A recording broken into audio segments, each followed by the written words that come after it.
Thank you for that wonderful anthem and for the high energy and the glory of that song. It is a precious, precious gift. Well, through these Sundays through the fall, I've been preaching a sermon series on stewardship. And if you'll recall, last Sunday I used the image of a shingle. Since I've been shingling my house, I told you that a typical shingle is about 18 inches long, but you only see the bottom 6 inches of the shingle. And the reason they're designed to be put on that way is so you end up with layers of this exterior siding protecting the interior wall. And I think in a similar way, Christian stewardship has different levels that stand and work together to make the church strong and vital and capable to do the important work of Jesus Christ in the world. Last Sunday, I spoke about planned giving, about legacy giving. I shared with you the long, generous history of our church's life where persons have remembered Wesley Church in their will and have left us pretty close to about $1 million. And I also told you about the wise practice that we have in managing that resource so that it performs an important service in helping us be prepared for this year and for every year. This morning I want to talk about intentional giving. Intentional giving is different from impulsive giving, where you see a need and you respond out of the momentary concern. Intentional giving is thinking very carefully about what we value, what we want to accomplish, and using our resources to help us get there. Now, whenever I think about intentional giving, my mind runs to the story of the widow's mite. It's a familiar story. We've heard it many, many times. But the familiarity of the story doesn't always carry with it what happens before the story and what happens after the story. And I'd like to take a few moments and share that with you. Just before Jesus recognizes the gift of this widow in the temple, he issues a condemnation of the scribes. The scribes would have been somewhat analogous to the legal profession of our day. They would have been the ones responsible for interpreting religious law and teaching how that law should be used. And from what Jesus says prior to the story of the widow's mite, we're led to conclude that something was going on in that society, and widows were becoming vulnerable to the practices of the scribes. Now, there's not much historical evidence to sift through and ascertain what may have been going on and what was motivating Jesus to issue this condemnation. But a recent scholar by the name of Joseph Fitzmyer just took what he knew about ancient culture and came up with a list of about 6 possible ways that these scribes might have been able to take money from the widows. The first, he suggests, is that these scribes may have accepted payment from widows for their services rendered, and that accepting payment for their legal services would have been forbidden under law. that the biblical tradition gives widows and orphans a place of privilege and of protection, and that was the obligation of those leaders. And perhaps Fitzmyer suggests, they may have billed them for services rendered, even though they were not entitled to do so. The second possibility he suggests is that they would use their legal skill with double talk and all the other skills to take more and more money from these people who did not have the legal training to understand what their rights were. He suggests that it's possible that these scribes would have simply just sponged off the hospitality of these persons, possibly mismanaging their estates as they were entrusted to them, making either selfish decisions that benefited them or just poor decisions that impoverished their clients. It's quite possible, Fitzmyer says, that they charged them very large fees for very short prayers. And finally, it's possible that these scribes could have taken the widows' homes as collateral for debts that they knew full well these persons would be unable to pay. Now, I must confess, as I walk through Joseph Fitzmyer's lists of what the scribes might have done, they sound just strangely familiar. They sound like some of the practices that occur today.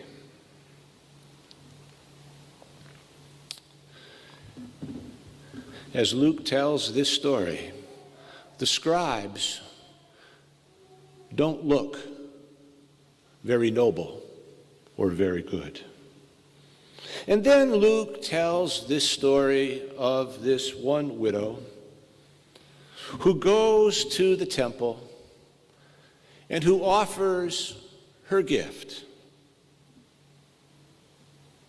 While others are making very large donations, she drops in 2 of the smallest of coins from that period.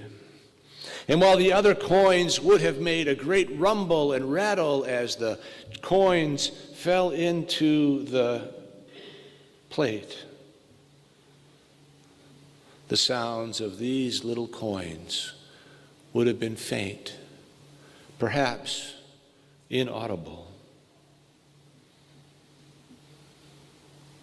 And then Jesus affirms her, saying that in God's economy, her gift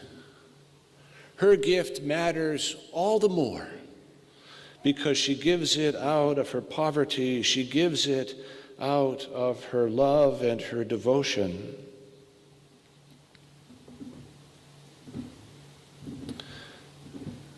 I think what's going on here, by placing the story of the widow's mite right after the condemnation of the scribes, is an intentional juxtapositioning, showing us both the treachery of the powerful and the pure beauty of the simple. That the way of God is not found in the power of the mighty. The ways of God are found in the simple and the beautiful acts of love. The other thing that I think is important about this story is its placement in the overall narrative of Jesus' life. It happens shortly before he goes to the cross. And one of the reasons Jesus' eyes are drawn toward her is because she is a model for what he will do. Just as she gives her 2 last coins, so Jesus will give his last breaths on the cross for you and for me. Just as she expresses her love out of her poverty, he will express his love out of the powerlessness of being victimized by an empire for the sake of a divine and an eternal love. It's a beautiful story because it's a precursor for what the cross will mean.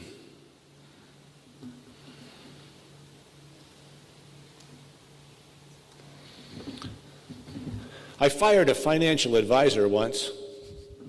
I was working with this person in some of my planning, and I just kept getting angry at him, and he kept saying the same thing over and over again.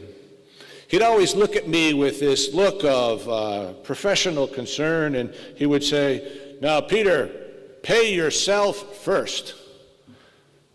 And I'd say, well, that might be sound advice for a financial advisor, but I'm a follower of Jesus, and I think I should pay God first. Since then, I found another advisor who understands and appreciates my values, and I enjoy working with that person all the more.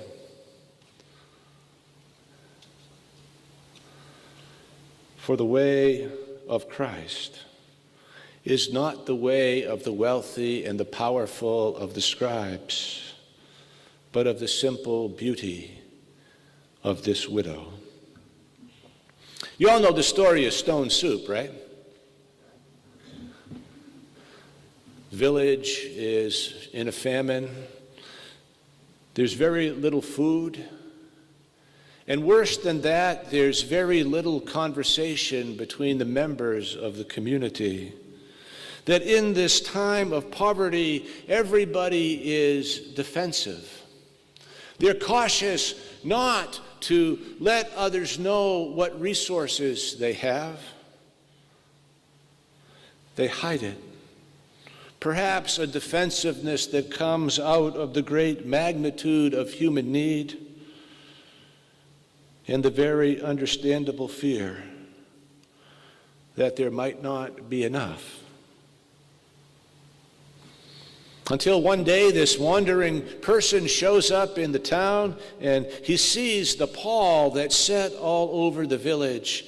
And he reaches into his pack, and he takes out a cauldron and a stone. Builds a little fire under the cauldron, puts in water, and puts in the stone. And as the water heats, one by one, levels of fear subside. One family brings a cabbage. Another family brings a few carrots. Another, a small piece of salted meat that had been put aside. And in not too long, there's a wonderful feast. Everyone is fed. And far more important than everyone being fed, they are friends again. There's camaraderie and support and encouragement, and a community that had been in isolation is now engaged with one another.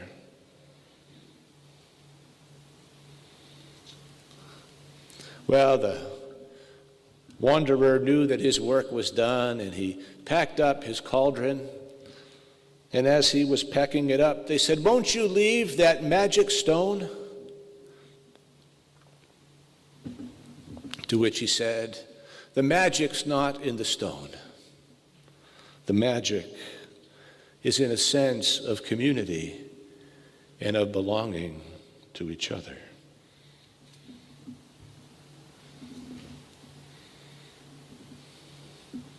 I came across the story of Osella McCarty. Osella McCarty was in the 6th grade when one of her family members became very ill.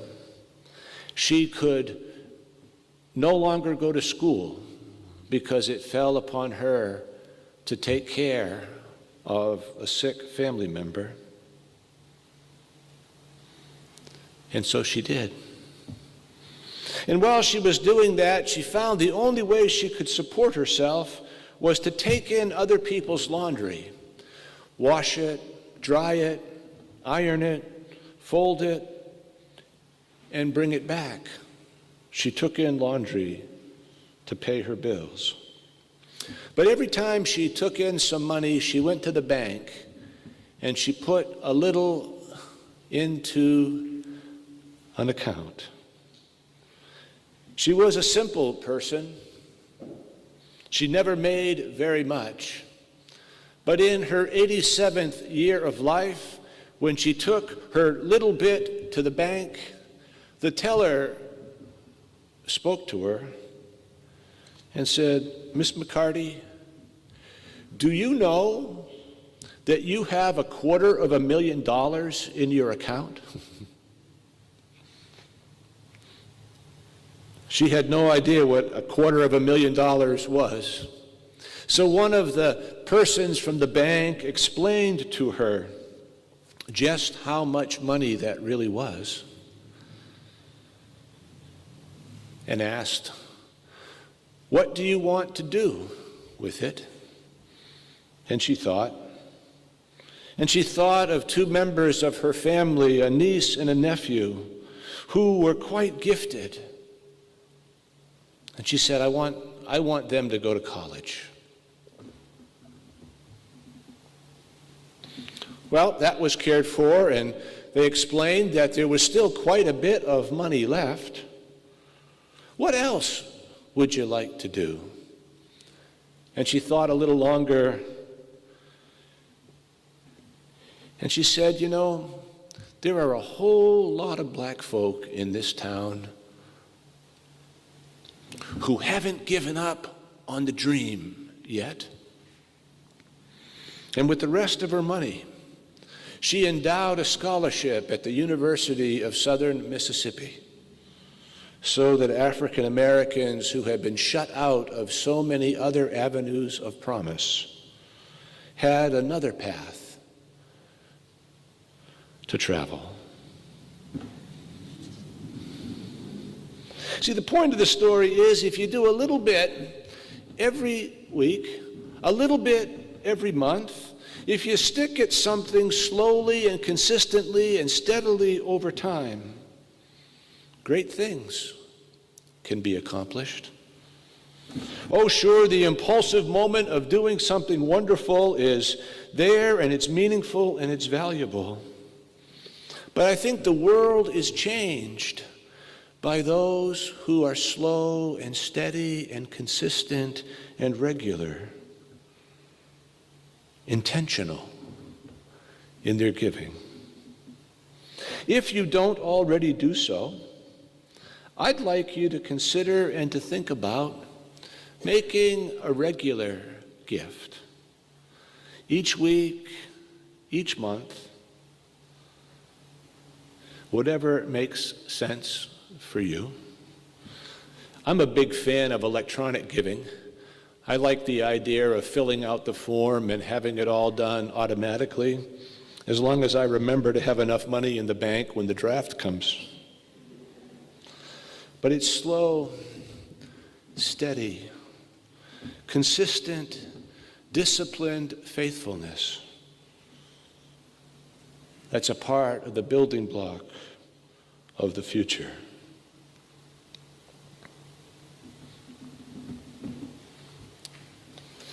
I've got time for 2 more stories. They're 2 of my favorites. The first is from a preacher named Jack Youngblood.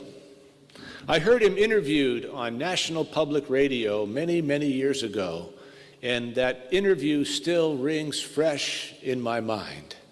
Jack Youngblood was retiring after a very long tenure as the pastor in the Bronx. And he spoke of all the wonderful things his congregation had done to be in ministry in that very challenging circumstance. He talked about homes for women who had become pregnant. He talked about ministries where police and youth would learn to talk to one another to try to de-escalate the violence within the Bronx. And as the discussion was going on, Jack Youngblood used the S word. He said, "Stewardship." And you could just hear the outrage in Terry Gross's voice. What? Stewardship? How can you possibly ask these, the poorest people in the city of New York, up against so many challenges, to give? How can you do that? Now, I swear I heard him smile as he responded to her. He said, "Terry, I can understand you're thinking the way you do, but let me tell you something else. The problem in the Bronx is not that people don't have money. The problem is what that money is being used for. Come with me any day, and we'll walk those streets. You will see liquor stores doing a brisk business. You will find that you can play the numbers on every corner of every neighborhood. And the pockets of the drug dealers are filled. No, the problem was not a lack of money in the South Bronx. The problem was where that money was going and what that money was being used for. Jack Youngblood said he had no trouble trying to direct the resources of the community away from the patterns of self-destruction and to move it toward the patterns of life, affirming and things that strengthen the community. And asking people to pay the oil bill for a church so an AA group can have a safe place to meet is not an outrageous thing at all. So Jack Youngblood's thoughts have stuck with me all those years. And I think about life in the communities that I have served. And if we're different from the South Bronx, we're only different by examples. So much of our resources are funneled toward things that destroy.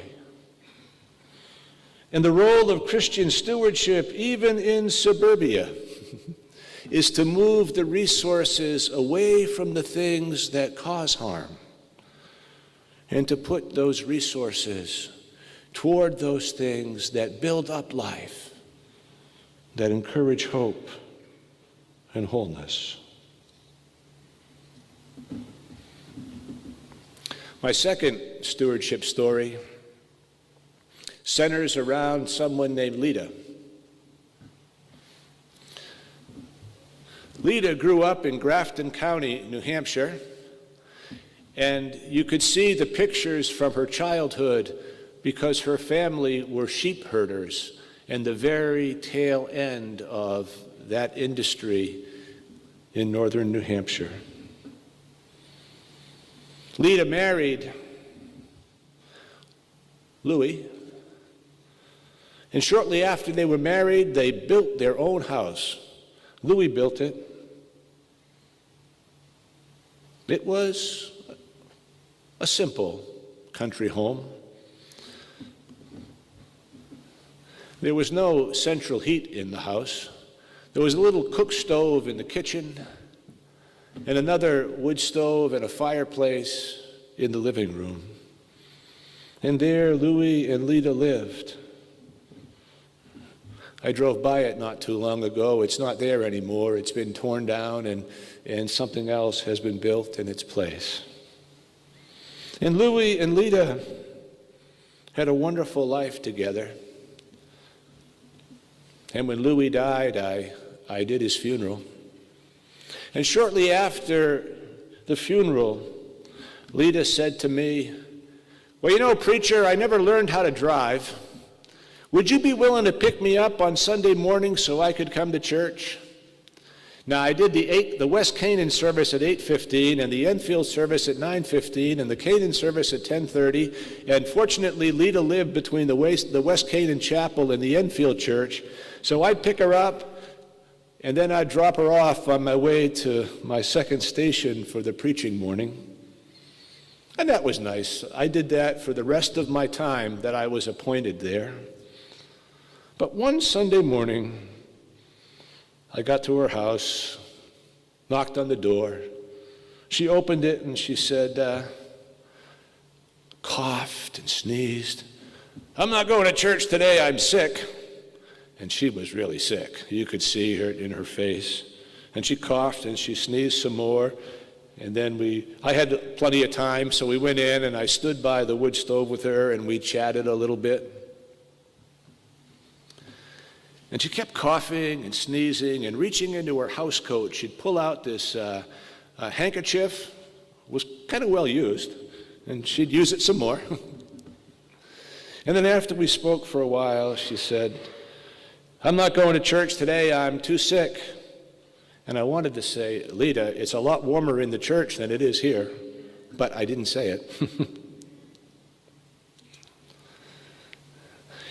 And then she reached into that same pocket where she kept that handkerchief, and she pulled out her offering envelope.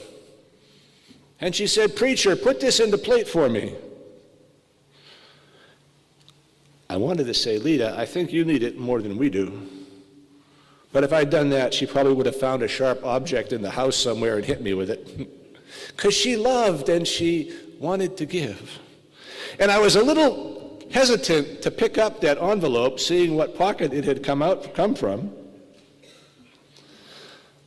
I got infected that day, not by her cold, but by the beauty of her love, by the beauty of her discipline. Sick as a dog, freezing to death, she could still say, "I don't want my church to get behind." And there's something beautiful in her faith. And that's the kind of beauty that's one of the layers of Christian stewardship. The church is made strong by the intentional gifts and the intentional faith of people like Lita. And if she can do that, I can do nothing less. Amen.